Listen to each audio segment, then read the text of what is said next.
Are you struggling to develop accuracy on your serve?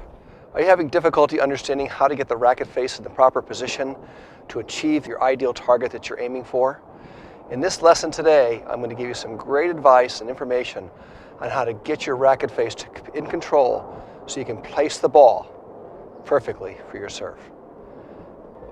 Hi, I'm John Craig, founder and director of Performance Plus Tennis with over 30 years of coaching experience, and I'm very pleased to bring you this video today in response to one of our loyal YouTube subscribers who asked about how do I control the racket face before, during, and after contact to achieve greater accuracy in our serve.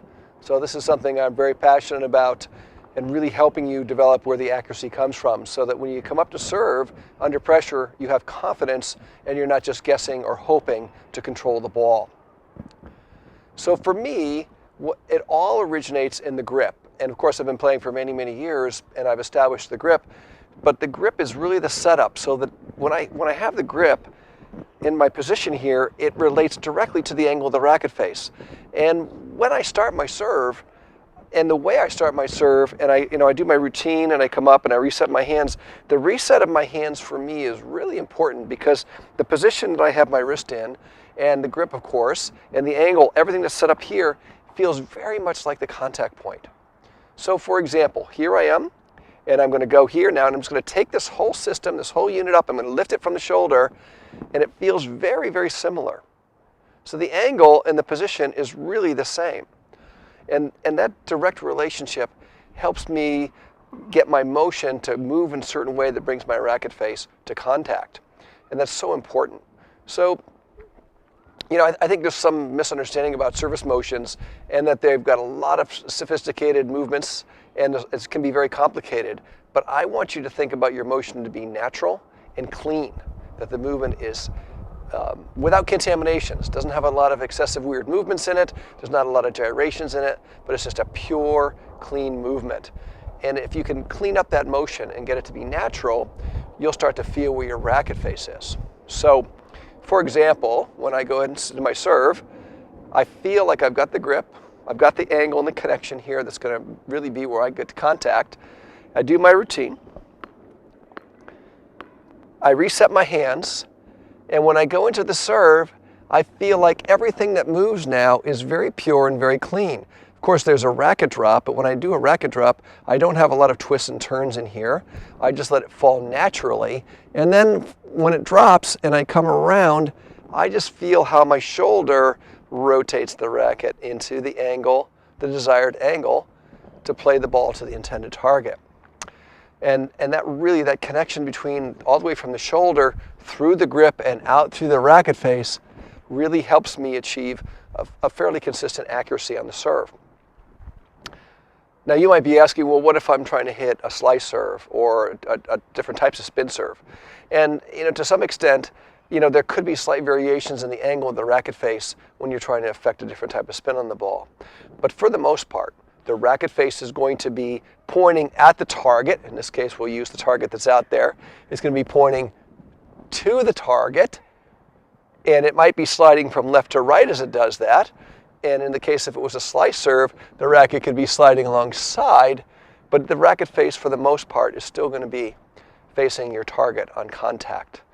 And the more you can associate the feeling through here as you bring the racket into contact, the more accuracy and control you're going to have.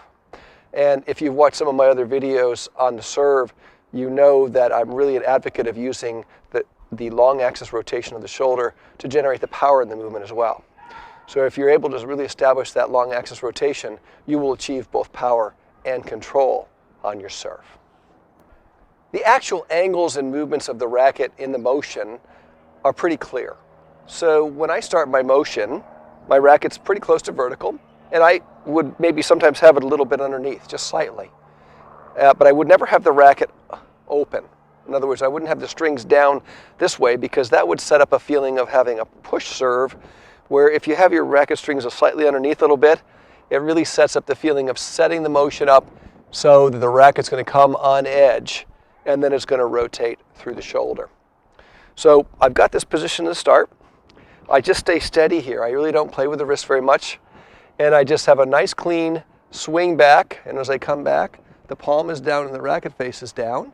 As it comes up into this area, the racket tip is up and the strings are generally pointing out to the fence on the side. It just falls naturally. I don't try to manipulate the fall at all. When I make my move on the serve with my body and my legs and my left hand, the racket just falls naturally into its angle here, and then it comes around for a regular flat or flat slice serve, and it comes at the ball on edge, and then the shoulder takes it through, and then the natural result of that energy and that action, that rotational action, is where the racket strings then point to the side.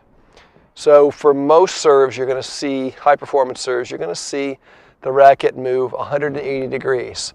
Where the strings are facing the left side as it approaches the ball, it's going to come on, and then the strings are going to be facing the right side as it comes down.